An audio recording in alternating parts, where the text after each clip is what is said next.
How to link Ubisoft account to Twitch on mobile. Hello everyone, welcome to this channel. I'm Emily and I'm here to help you out today. So without any delay, let's get started.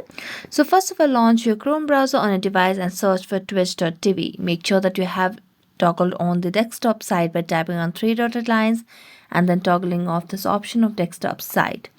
After that, make sure that you sign up for your account in twitch.tv application over here, or simply you can just log in your browser over here.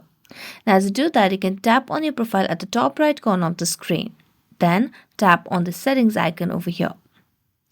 As you tap on settings, it will lead us to a new page where you can see different options. So here, amongst different menu over here, so tap on connections.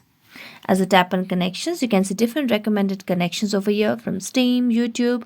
So at the very end, you can see the option of Ubisoft. So just tap on connect, and as you tap on connect, you'll be able to link Ubisoft account to Twitch on mobile. So that's it. Thank you so much for watching this video. See you next time.